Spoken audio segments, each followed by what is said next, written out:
Dear colleagues, welcome to our monthly dialogue. By now, you know that dialogues are conversation with top cardiologists from the 5 continents. And our goal is to share with them not only their knowledge, their science, but also to unveil their human side, which can be very inspirational, in particular for our younger colleagues. And today we have really a very important guest. I will host him with Professor Catapano, is Associate Editor of the European Heart Journal. And our very important guest today is Professor Bhatt, Deepak Bhatt. And the title of our dialogue is A Long Journey from India to New York, the fascinating life of Dr. Deepak Bhatt. Again, not only the scientist, but the human being who will share with us his science and also his emotions. Now it's my pleasure to ask Alberico to introduce Deepak more formally. Please, Alberico. Thank you, Filippo, and welcome everyone. Welcome, Deepak, to this conversation. Now, very briefly, because it's a very long curriculum, so I will try to wrap up the few important points.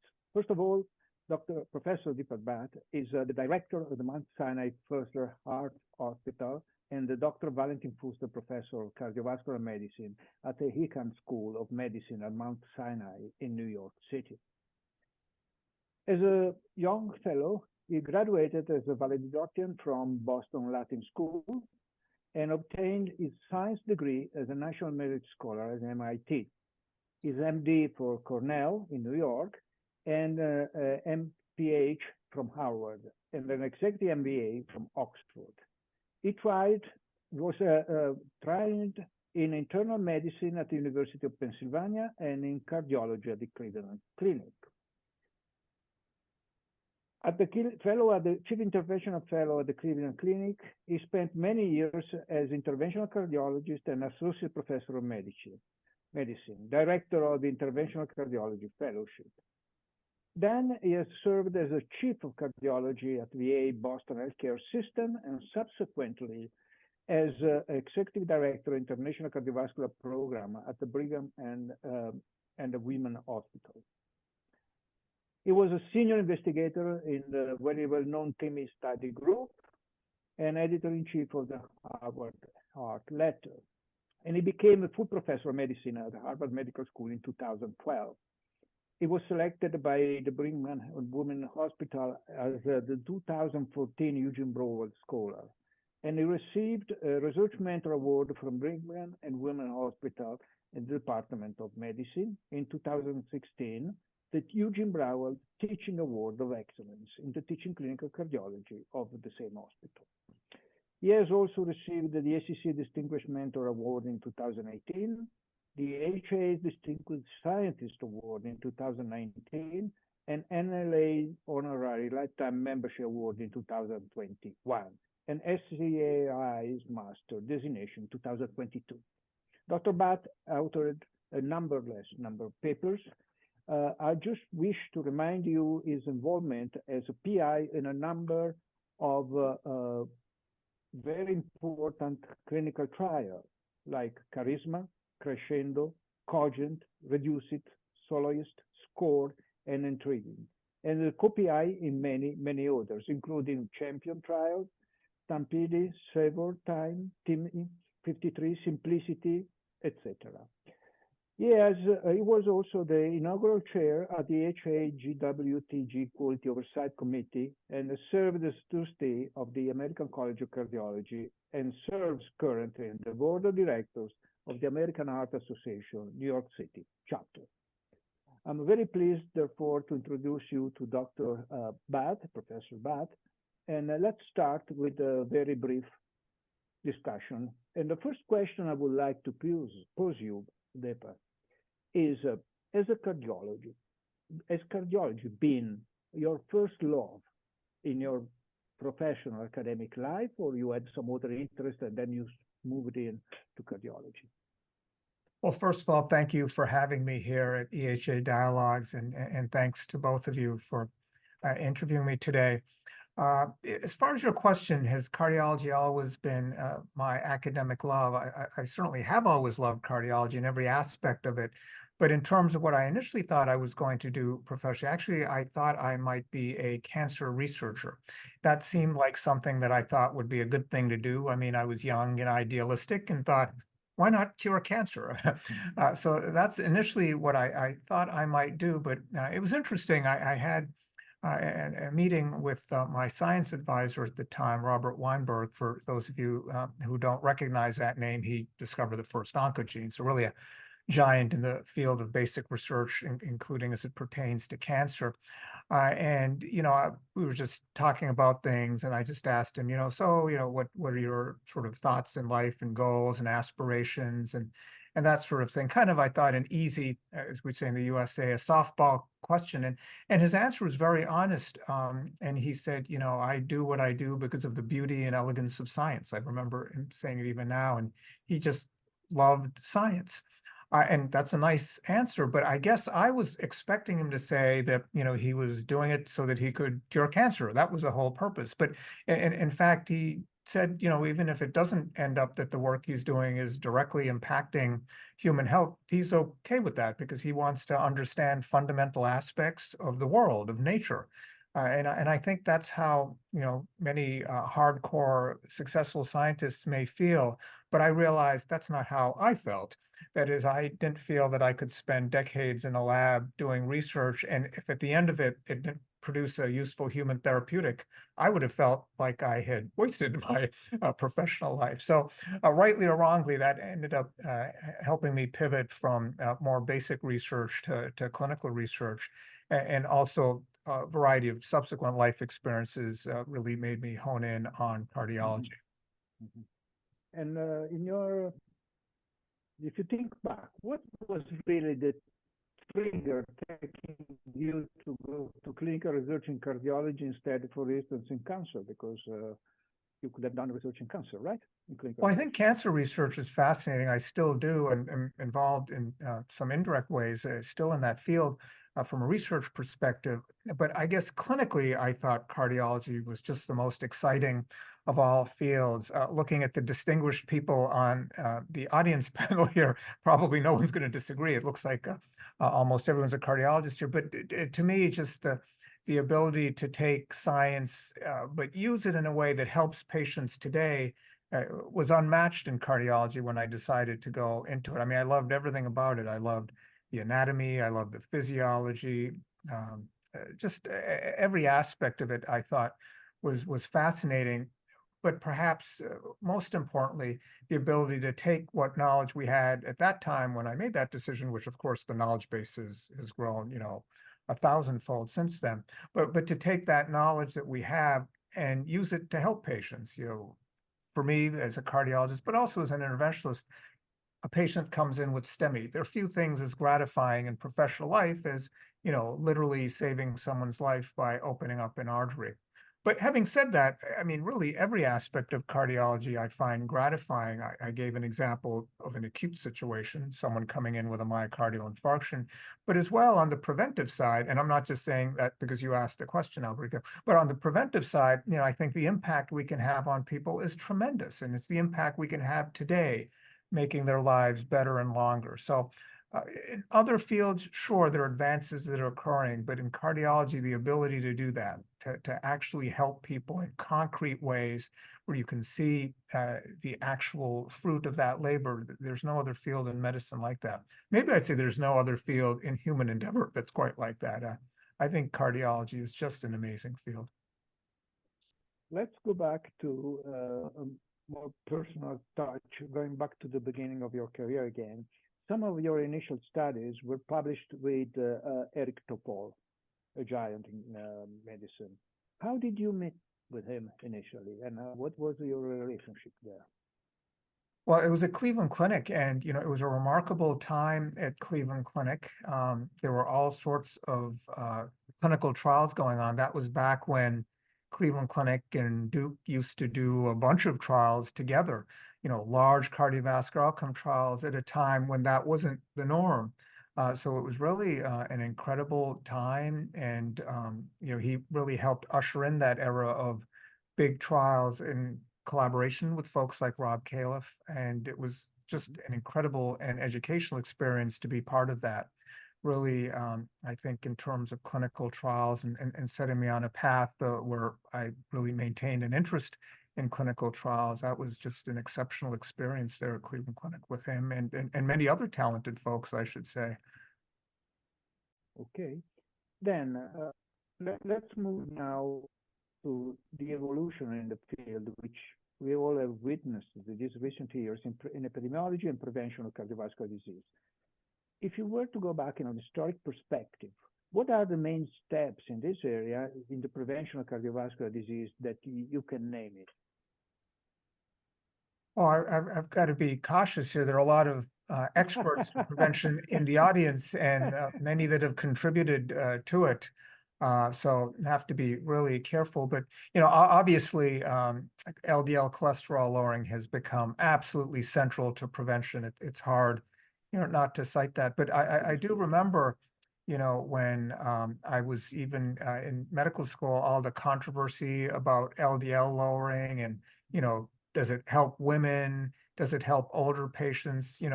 Should we do it or not? But there've just been tremendous advances in the field that I think, other than a few fringe people on the internet, everyone has now adopted the mantra that lower is better for LDL cholesterol. Dr. Braunwald and the folks at TIMI, Chris Cannon, Bob Giuliano, many others did seminal trials in LDL lowering, such as Prove It and Improve It, really showing that lower is indeed better in an evidence-based way. The epidemiology have supported it for a while, but it wasn't really until clinical trials showed that therapeutics, in that case, statin and at a high dose in ezetimibe, that there are therapeutics that can actually improve clinical outcomes.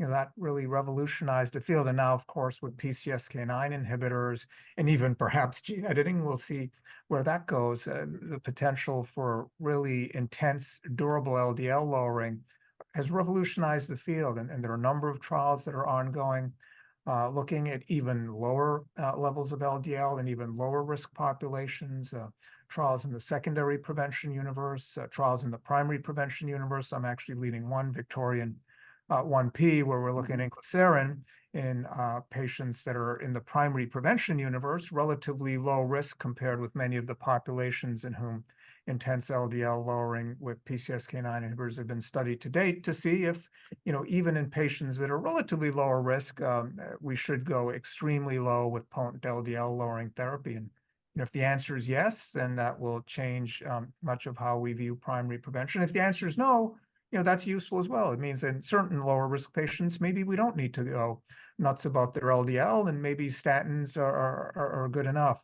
And that's sort of the type of trials I like to do, where regardless of whether it's quote unquote positive or negative, it's still informative to the field. But so for sure, LDL lowering a real big sea change in how we do things in cardiovascular prevention, and the research is ongoing. As I said, even folks that are looking into editing the human genome to see if it can provide lifelong lower LDL with some intriguing initial results. So for sure, LDL lowering is one major pathway to prevention that's totally revolutionized things.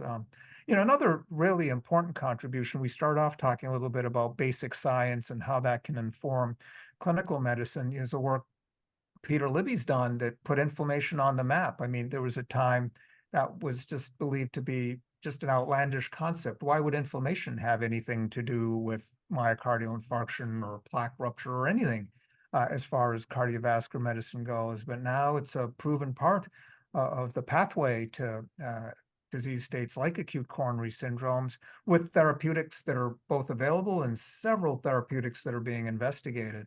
So, that's something else I think that has fundamentally changed our thoughts about prevention, our approach to prevention, And I think the full impact of that is yet to be felt across a variety of therapeutic areas in cardiology. Other sorts of really important axes for prevention, HDL, some years it's been in, some years it's been out. I guess most recently, with the AEGIS 2 trial that Mike Gibson led, it maybe is perceived as being a little bit out. But even there in that trial, looking at modifying HDL transport, it looked like there were signals of benefit. And, hopefully collaborators from that trial will further tease that out. So I think the hypothesis is actually still alive, even though that particular trial and therapeutic, may not go forward in that form. So I still think there may be something, to cholesterol efflux and therapies along, broadly speaking, the HDL axis.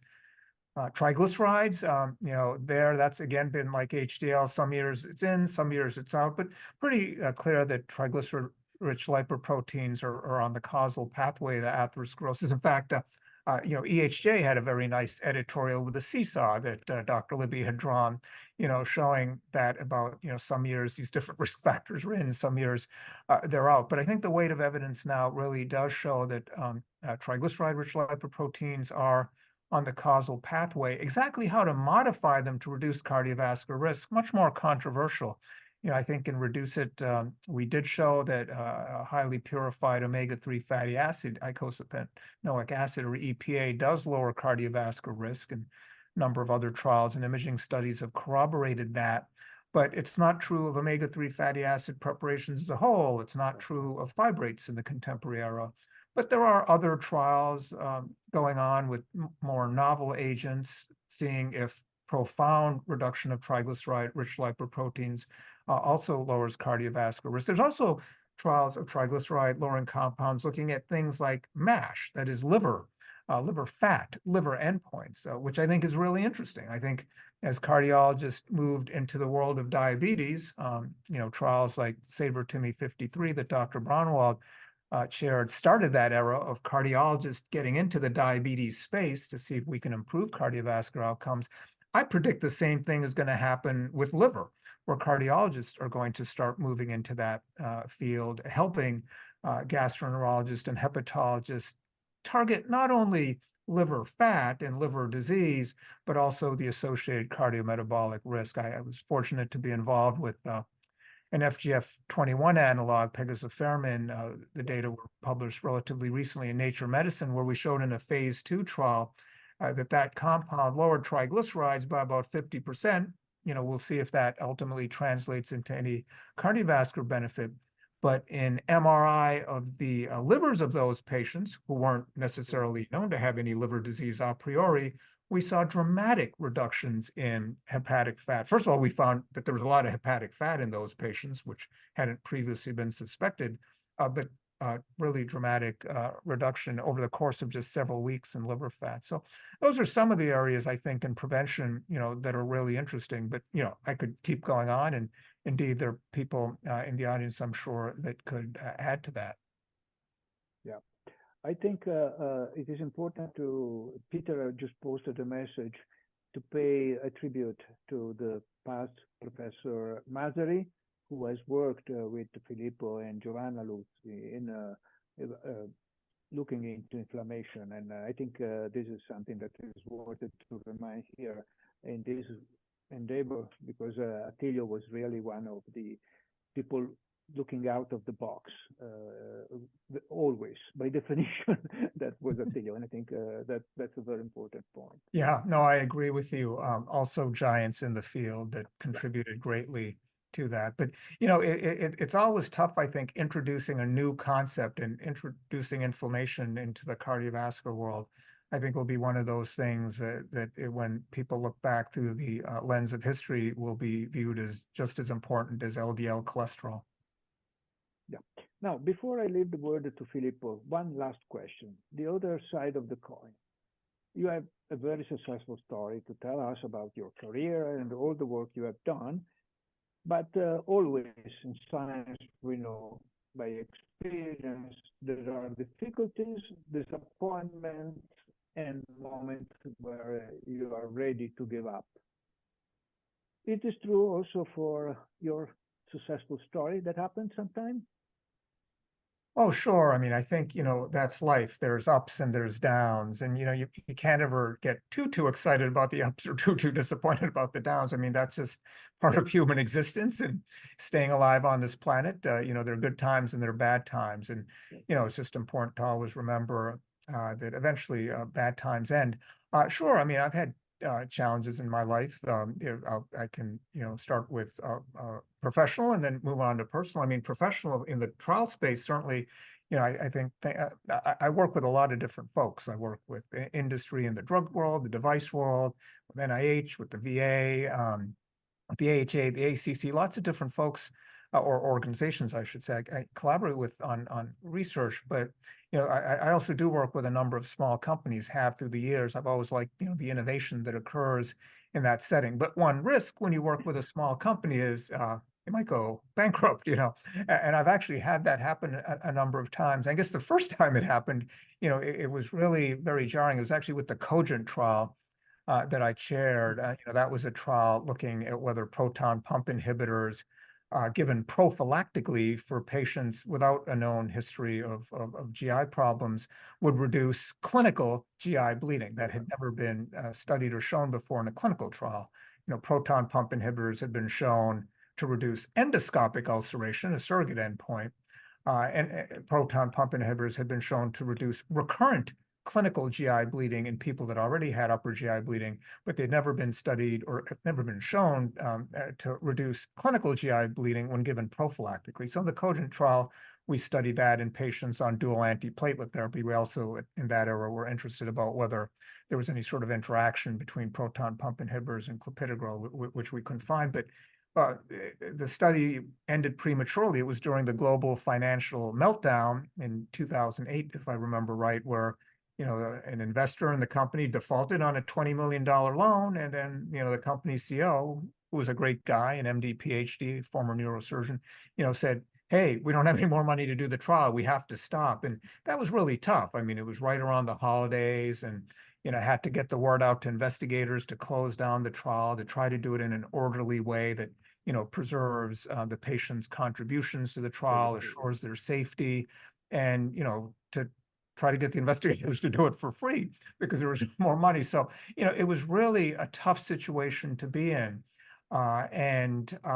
Fortunately, the clinical research organization that we were working with at the time, whose chief medical officer happened to be a cardiologist who was a Brigham trained guy, he was really good about it, and we managed to do it, and we managed to do it really with no money.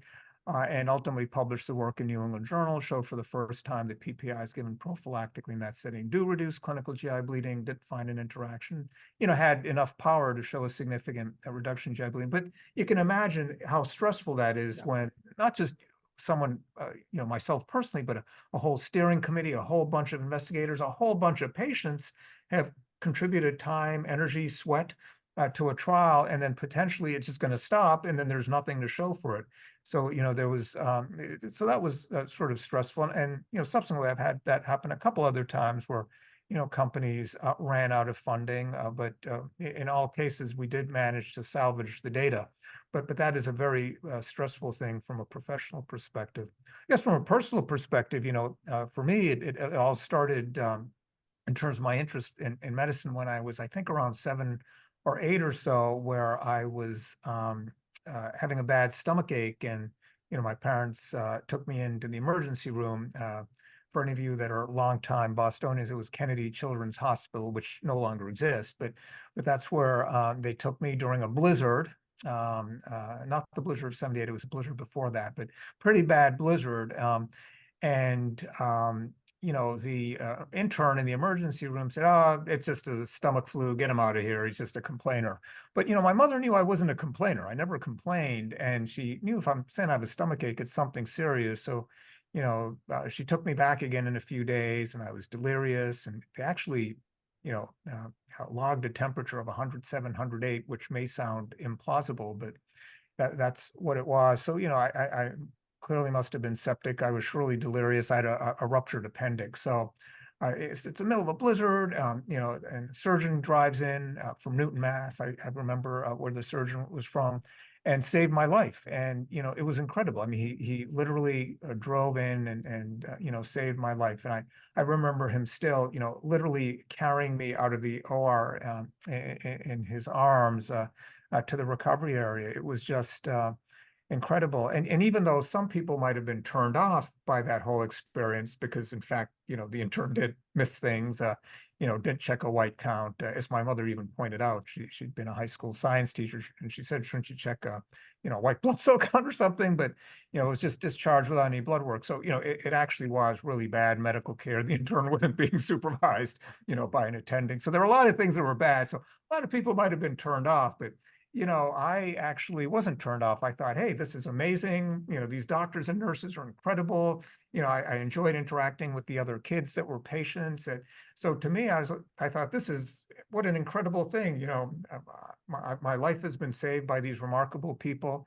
And, you know, rightly or wrong, I thought, okay, well, God's put me on this earth for some reason. And, you know, I guess that's always been something I've thought, even if things aren't going well at any particular point, that, you know, I felt that I and every human being is here for some reason and some purpose, and should try to find and fulfill that purpose. Thank you, Deepak, for sharing this personal experience with us. Filippo, you want to continue now? Yeah, let's continue with your personal life. As I said at the beginning, we want also to unveil the emotions of our important guest. Now, mentors. You had the mentor par excellence, who is Professor Brownwald, who is with us today. So my question for you is, what about your first meeting with him and your personal experience with Professor Brownwald? And the question to Professor Brownwald is, Jean, what do you think about this brilliant pupil you had in your life? Deepak, please. Sure. Well, I mean, I actually knew Dr. No exaggerations, please, Deepak. No, I would only speak the truth.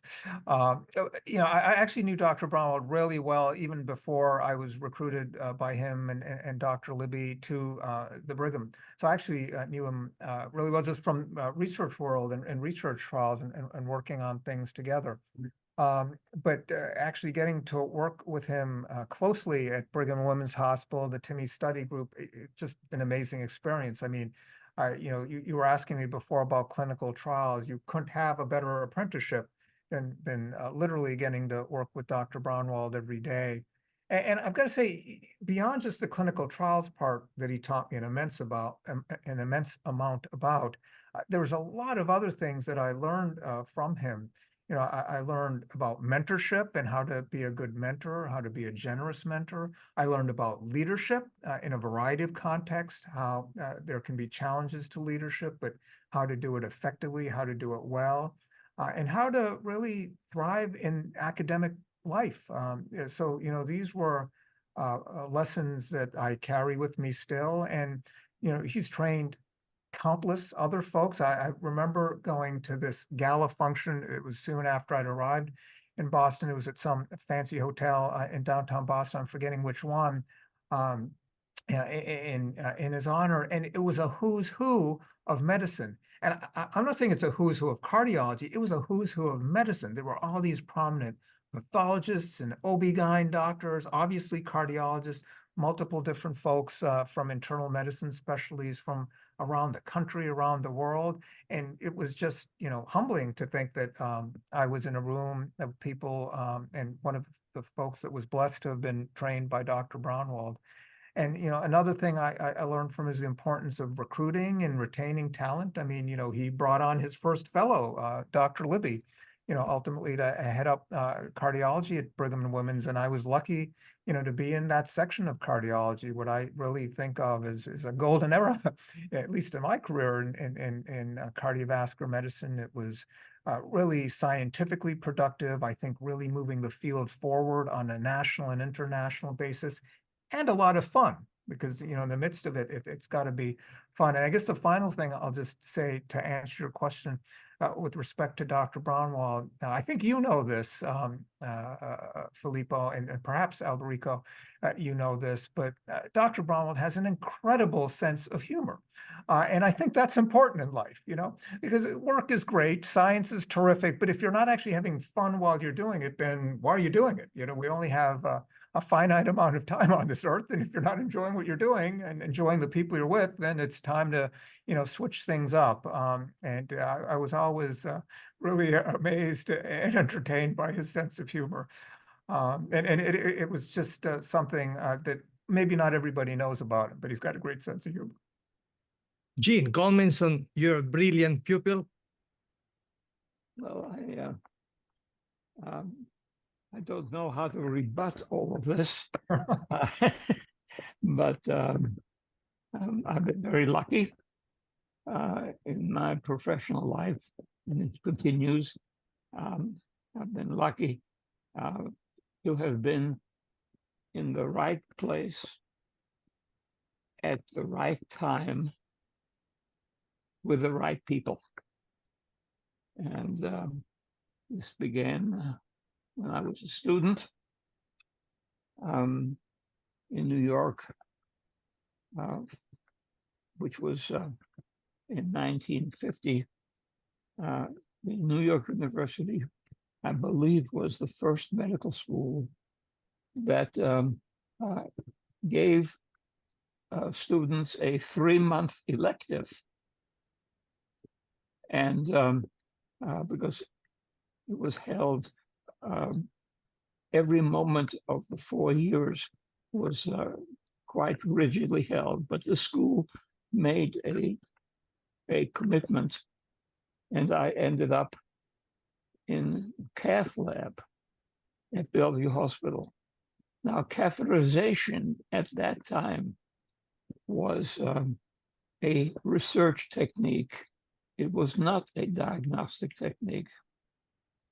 But that experience of 3 months, I was in the right place with the right person at the right time. And several years later, I took a fellowship with another catheterization, and this was with Andre Cournant. And I was there the year before he won the Nobel Prize. So that was a big break. So again, the right place at the right time with the right person. And then I was going to be drafted as a doctor. And I read about a new center that was being developed in a town I'd never heard of, Bethesda, Maryland. And it was in the public health service, which satisfied the military requirements. But everybody in my generation wanted to go there. But when they saw that I was working for Cournant, it opened the door. And then I had the good fortune of working in cardiovascular physiology with Stanley Sarnoff, who was one of the top cardiovascular physiologists in the middle of the 20th century. So I don't want to continue this, but what I'm saying that I've been enormously fortunate to have been in the right place at the right time with the right people. And I couldn't be more fortunate to have Peter Libby in my laboratory in California, and more lucky than to have Deepak Bhatt accept the invitation to come to the Brigham. So that's what I mean. I've been very fortunate. If you allow me, Eugene, once in life you are very fortunate, then if things happen over and over, that means there is something special with the person whom those things are happening. It's not just being fortunate. Very kind. We fully share your comment. Well, Peter, now comments from your side. Yeah, well, Dr. Bromo has taught mentorship to all of us. I was a beneficiary of his mentorship, and Excuse me, this is beginning to sound like a eulogy. but I'm about to say that and that's premature. I haven't Definitely. one of the best things. God, my 95th birthday is 3 months away, so give me a break, guys. See, I told you Dr. Braunwald had a great sense of humor, for those of you in the audience that didn't already know that. Yeah. It's like Mark Twain is reputed to have said that rumors of my demise have been greatly exaggerated. No, I think that one of the best things that I did, emulating Dr. Braunwald in recruitment, was to attract Dr. Bhatt. Now, to get someone to move from Cleveland to Boston is very difficult, because you can buy a mansion in Cleveland Heights or Shaker Heights for what a parking place costs in downtown Boston. And nonetheless, we were able to, I think, tug on some of his family connections. You know, he was a valedictorian at the Boston Latin School, which is exactly across the street from my current laboratory. So he had roots in Boston, and of course was an MIT undergraduate. And you all know what that means. The MIT undergraduates do differential calculus for breakfast. And I think that the thing about Deepak, which is remarkable, is that usually in a medical career, you're rewarded for consistency of theme. And what you just heard from Deepak was that he's engaged in trials that range from diabetes to obesity to interventional cardiology, antiplatelet therapy. I could go on and on. I call him the Swiss Army knife of cardiovascular trials. But the consistency of theme isn't necessarily the particular target, but it's what he said is to take the fruits of science and bring it home to something that's going to change practice and benefit patients. So that's the consistent theme in Deepak's career. And I think he does it certainly at the very summit of human accomplishment in that domain. Well, thank you for this appropriate celebration of Harvard and Brigham. Really very welcome.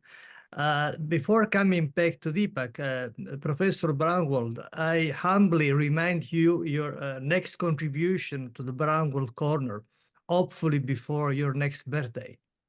Yeah. We love your contributions, as you know. No, it's very close to completion, Filippo. And I actually had a conversation with Peter about an hour ago, because it is the role of the cardiologist in climate change. Wonderful. And but it's not it's not an area that I have dealt with. So I'm getting a review, an internal review, before I send it to you. But it's pretty much completed, and I think we're going to get a stamp from Peter and one other person in the department to look at it before you do. Thank you, Eugene. I remind all of you that an important feature of the European Heart Journal is the Braunwald Corner. We started more than 2 years ago, and these contributions from Professor Braunwald are incredibly successful, not surprisingly, and very well downloaded and cited. But now back to Deepak. Deepak, before I was interested in your conversion from cancer to cardiology, because I had a similar experience. I started with the neuropsychology. My first papers have been published in the Journal of Experimental Psychology. And then I shifted to cardiology. But the reason was less noble than in your case. I thought, well, the brain is 100 billion neurons, too complex for me. Let me go to something simpler, 4 chambers, 2 coronary arteries. This fits better with me and my experience. So this is the non-noble reason why it moves from Filippo, brain to may I comment on that? I had a long discussion with Joe Golston and Michael Brown, asking, they were at a meeting a few years back, and I asked them, why LDL and not HDL? And Michael told me, HDL is too complex, was too complex for us. Now, Deepak, back to your personal life. I know that sure. you didn't spend much time in India, but anyway, it's a long journey from India to New York. Sure. Can you tell us about? Yeah, no, absolutely. First, I really have to thank Doctors Braunwald and Libby for their kind words. Yeah, as far as my own personal journey, so yeah, I was born in India. That's true. Actually, in a relatively poor family. My father had been born in a village in India. 13 brothers and sisters. He was the oldest, and really had to spend a lot of his early life just paying off family debt and doing that sort of thing. But ultimately in the 60s, got a Ford Foundation grant to come study in the United States. So that's what brought us to the US.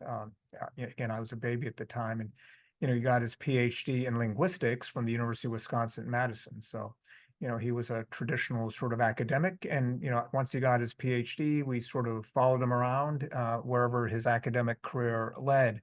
And linguistics, a little bit of an obscure field, so he sort of went to where the work was. So after the University of Wisconsin-Madison, spent some time at the University of Minnesota, some time at Michigan State, some time at Worcester College. Probably many of you outside of the U.S. or maybe even in the U.S. don't know where that is, but that's a small liberal arts college in Ohio, just south of Cleveland.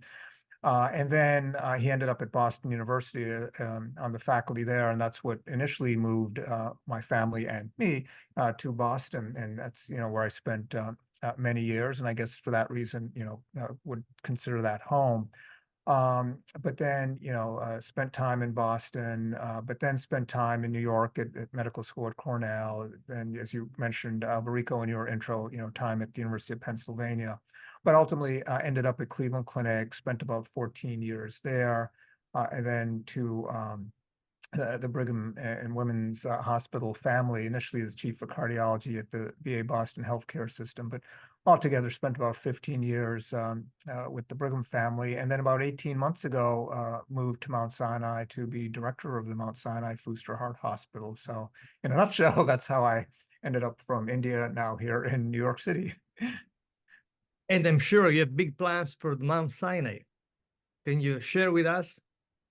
Yeah, absolutely. And many of those have already been underway, but this is a fantastic medical center.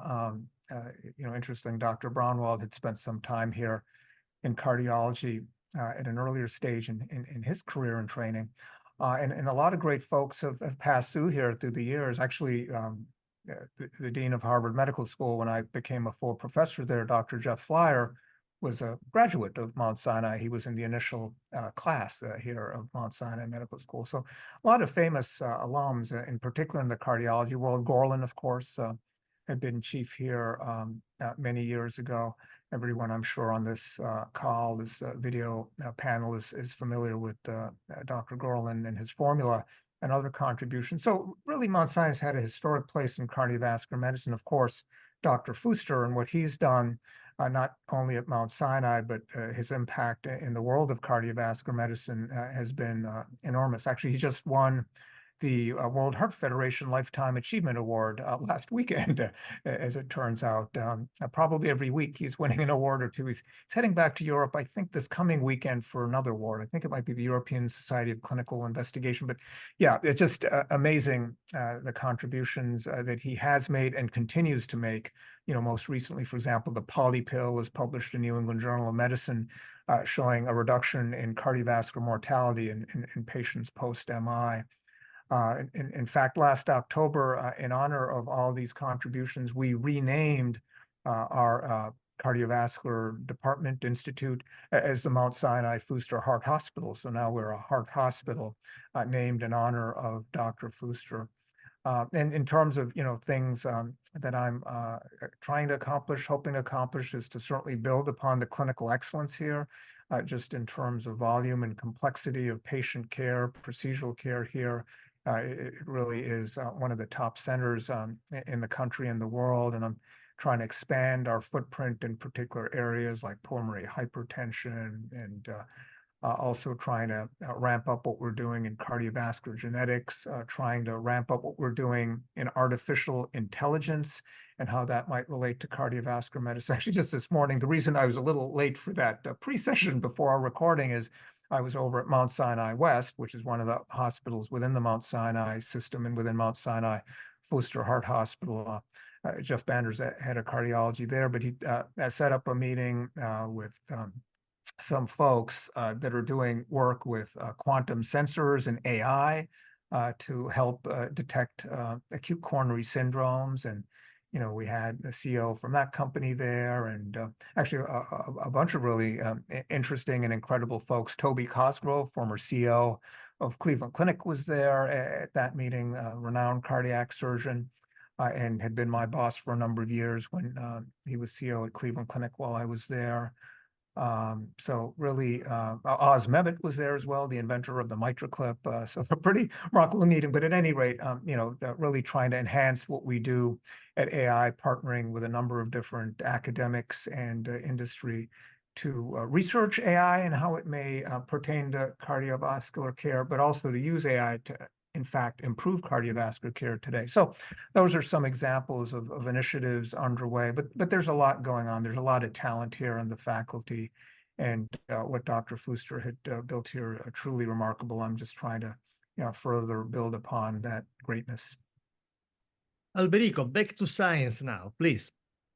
Okay, let me try to I have two key questions now. One relates to the trials you have been involved in, and you have involved in both trials on antithrombotic drugs as well as in lipid-lowering drugs. So what are the challenges, the major challenges, the best opportunities in this field, in your judgment, for the future? Oh, sure. No, I mean, I've been involved in a number of different therapeutic areas, drugs, devices, strategies, industry, and IHVA. Yeah, and I think, the key is really to try to design trials that somehow help inform clinical practice. That's what I was alluding to before, a point Dr. Libby amplified, really to try to design and execute trials that will change practice, even if the trial ends up being negative, but hopefully being definitive and therefore informative. And so in terms of what I think, the future holds, well, as Yogi Berra said, the future is hard to predict. It's just very hard to know what's going to happen in medicine or in cardiovascular medicine. But I do think the coupling of AI and genetics are really going to transform the way that we do things. And, both those fields have been hyped for a long time, including as it pertains to cardiology. So, there's a little bit of maybe crying wolf where people might just think, oh, yeah, sure, AI, genetics, those are just buzzwords.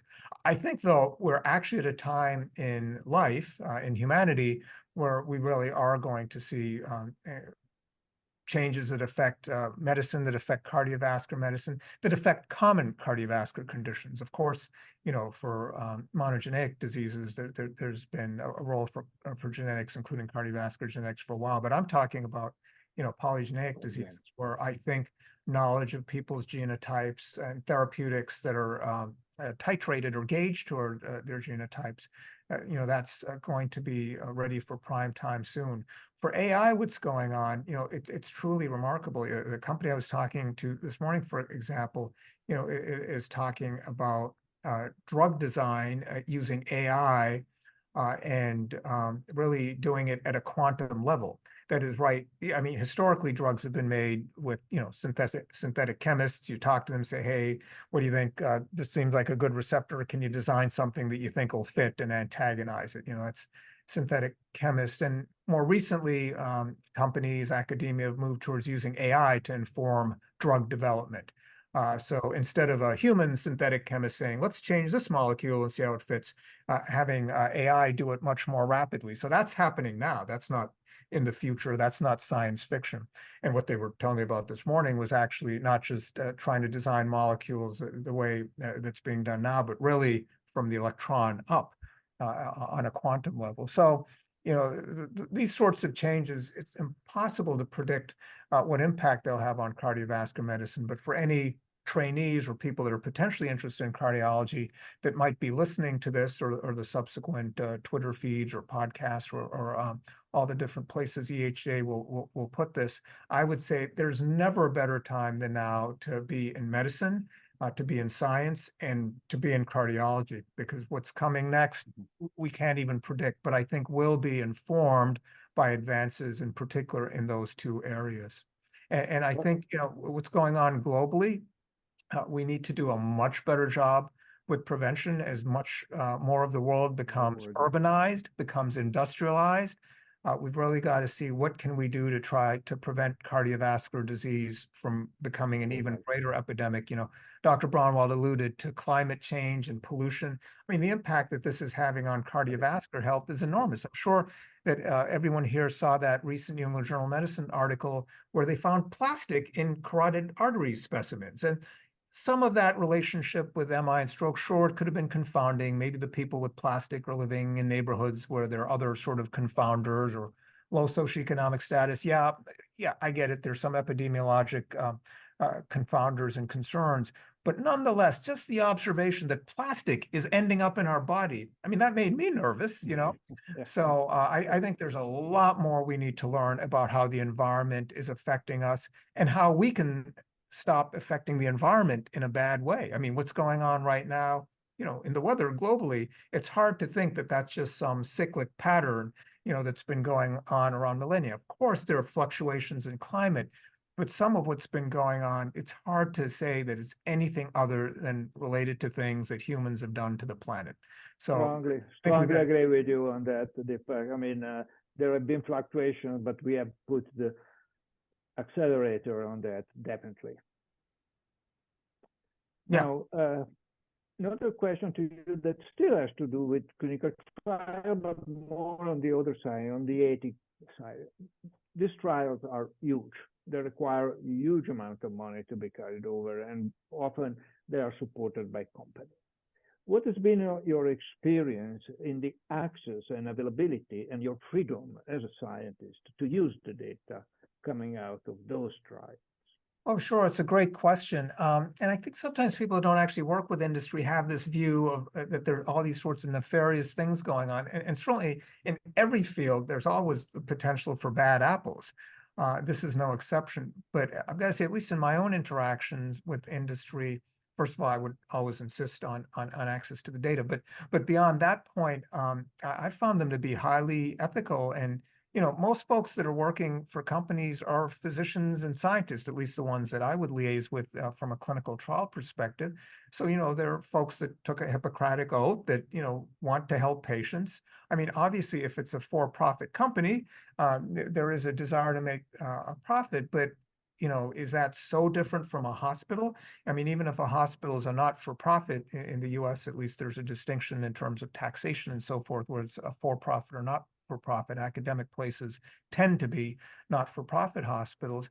Even there, I mean, if there isn't a margin, if there isn't some profit, you know, the health system will collapse. And we've seen a number of hospital closures in the US and elsewhere. So, you know, that's just the reality. There's got to be a budget and there's got to be a profit margin. Otherwise, nothing is sustainable. But putting that point aside, you know, I've been lucky, at least in the companies I've worked with, to work with highly ethical physicians and scientists and pharmacists who want to do the right thing.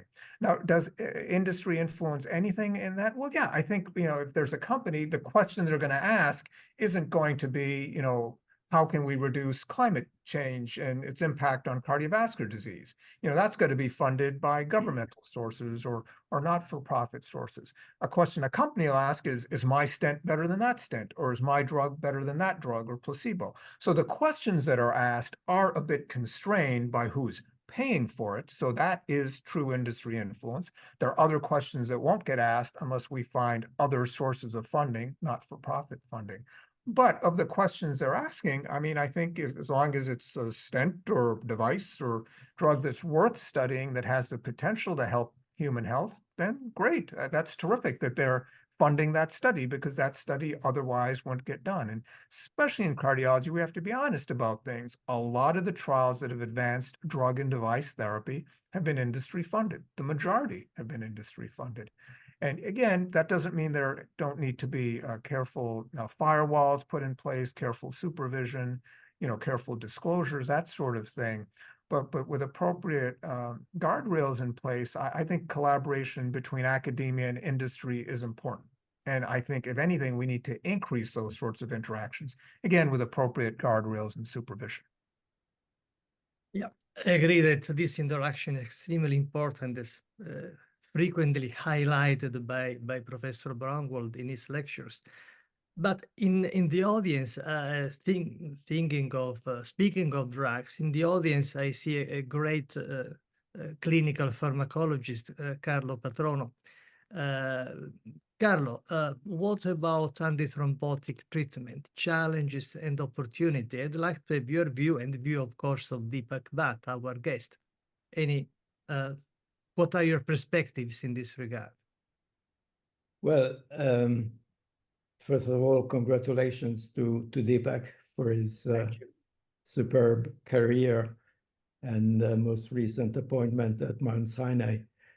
Well, in the field of antithrombotic drugs, the search for the Holy Grail is still unsuccessful in terms of splitting the desirable antithrombotic effect from bleeding liability. And this is true for both antiplatelet agents and anticoagulant drugs. We now have a new class of oral anticoagulants that hold some promise of perhaps improving over the existing ones, but it's still a working hypothesis that needs to be tested by the appropriate clinical trials. In the antiplatelet field, there have been hopes, and maybe Deepak may want to comment on those, like collagen receptor antagonists. But these hopes of the past, like thrombin receptor antagonists, have not been fulfilled. And perhaps we should acknowledge that industry doesn't like to spend too much time in phase 2, which is a critical phase to establish the appropriate dose-response relationship, to explore a wide range of potential off-target mechanisms. And they really want to rush into phase 3 because this has financial consequences, of course, and perhaps some of the failures we have witnessed during the past 20 years do reflect inadequacy of phase 2 studies. I don't know if Deepak want to comment on this, on my personal view of the field.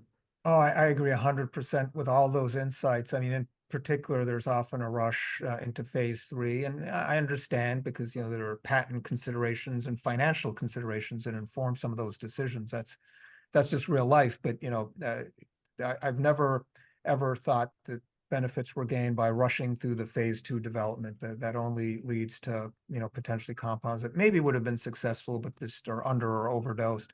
And in antithrombotics, I mean, that's probably the toughest area because at least for other types of drugs, you have a particular risk marker, maybe you're trying to drive it down.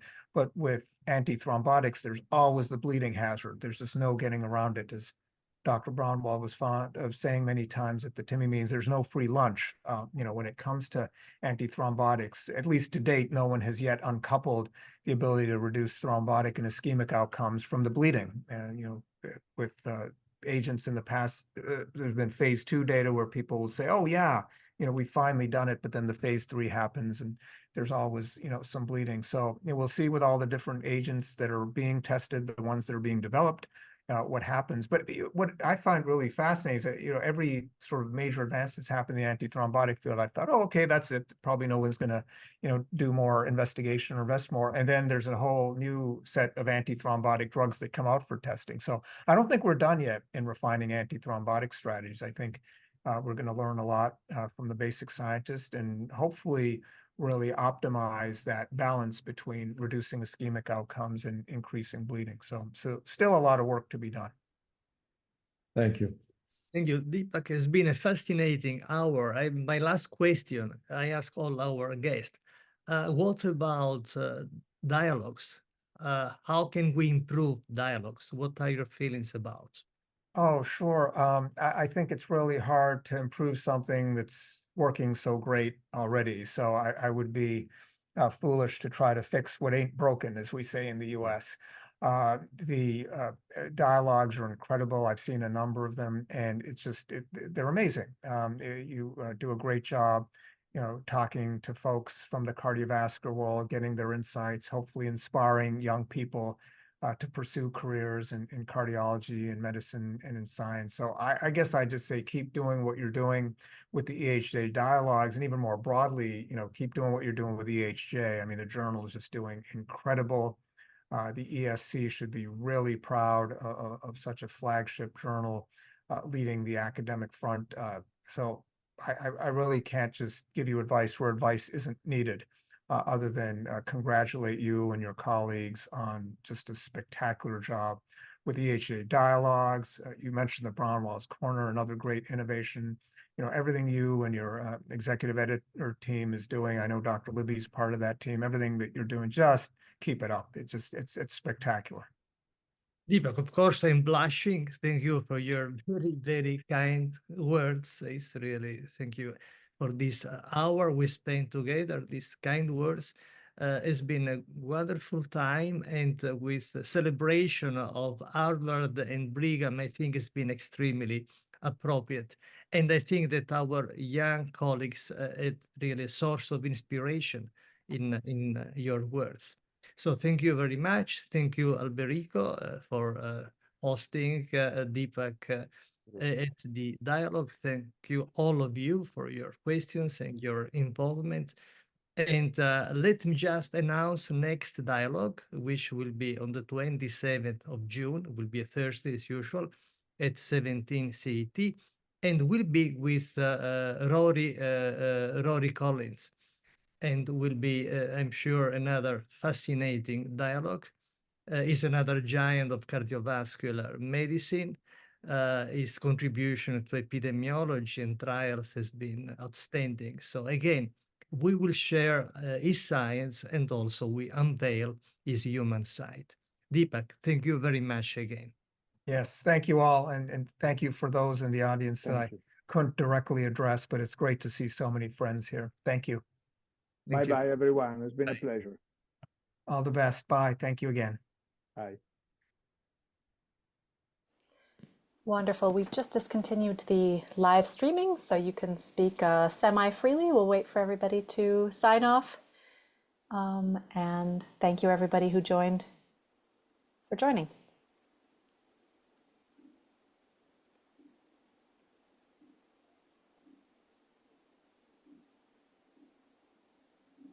Almost there. Okay. Wonderful. So we had about 200 people on the live stream. Again, Oh, wow. for the last two dialogues, we truly have seen people kind of shifting more to Twitter, or X, I should say, watching the live stream there than watching it live here in the Zoom call. But wonderful. Wow. That's interesting. That's something to keep an eye on for the future. Precisely. Yeah, we have to analyze this data, absolutely. Deepak, thank you very much again. I know that 1 hour of your time is extremely important. Thank you for dedicating this hour to us and to the European Heart Journal. Again, really, I for your kind words. Perhaps it's not apparent on the screen, but I really blushed. Oh, no, I wasn't just saying that to be nice. I mean, you have done an incredible job with the journals. You all should be so proud. I know, Amelia, you've been doing a lot, Lindsay as well. But the whole crew that you've assembled of executive editors, associate editors, it's just a really strong team, and the quality shows. And it's amazing that it extends not just to the print, but the electronic part of the universe. Twitter, for example, just the presence of EHA, something you should all be proud of. Yeah, and you're right. The editorial office with having Amelia as a leader is really fantastic. And by the way, you remember perhaps Susanne Dedeke has been with us with Tom first, and Oh, then yes, of course. Mhm. now she left for a different job. But now we have Lindsay. You can see her. She's based in the US to confirm that really we want to set up a global journal. So Sure. they joined us a few months ago, and she's doing remarkably well. And we are very happy that we have expanded our editorial board to the States. Yeah, no, that's Mhm. remarkable. And I think you really have succeeded in globalizing the journal. I certainly, Tom had done a great job starting that journey, but you've taken it so far further along that axis of being not just European, but global. So certainly in the US, EHJ is held in high regard. And for that matter, you know, just when I visit India, it's the same there. Indian cardiologists are really looking to EHJ. They're really looking to ESC guidelines as well. It's amazing. I've seen over the years that change where they used to just look at the ACC/AHA guidelines, maybe say 25, 30 years ago. But now the ESC guidelines, they look at least equally, in many cases, even giving Even it more. more importance because, I agree with you, Deepak. Yeah. yeah, because they're written in a bit more of a user-friendly, color-coded way, you know. Not only that, we have been more brave with some guidelines in terms of interpreting the future. Right, but I mean, that's what physicians actually want from guidelines, you know? They don't want just some boring recitation of just the facts, yeah. You know, they want some interpretation and some guidance. Otherwise, it's not a guideline. It's not guiding anything, you know? It's a review. Yep. Yeah. Today we had I was in Germany. There was this CRT meeting, a meeting organized by ESC. These are meetings organized with industry on some specific topics. And today the topic was implementation of guidelines, because the gap between guidelines and implementation is still massive, as we know. And one of the things which emerged is that guidelines are too long. I mean, young colleagues in particular, they cannot invest their summer to read guidelines. So perhaps we need really new ways to make guidelines more friendly. Not necessarily simpler, but definitely more friendly. Yeah, And but, artificial intelligence can help also in this. Can help. Yeah. So with this meeting today about the diagnosis, what are the barriers for the implementation? We will have another meeting in July about potential solutions. But I think this is an important topic. Guidelines are fantastic, well cited, downloaded, but we need to do more to make their implementation stronger. Filippo, another point that is important, and I always struggled with the guidelines, is guidelines set the best for therapy, which obviously in every country has to be interpreted country by country. And that's where the guideline fails, to be translated on a country by country basis. This is something that has always been overlooked. And that's the most important thing to get the guidelines accepted. You have to take it down to the country. But we need some innovative thinking in this regard. And then we have issues related to inequalities, socioeconomic equalities, inequalities among countries. Right. So there's really a lot to do. But as usual, it's stimulating to really explore the future, not only the present, but to be innovative in creating, also in building up our future. Yeah, no, absolutely. Agree with you 100%. Thank you, Deepak. Thank you again. Thank you. you. Oh, it's been wonderful.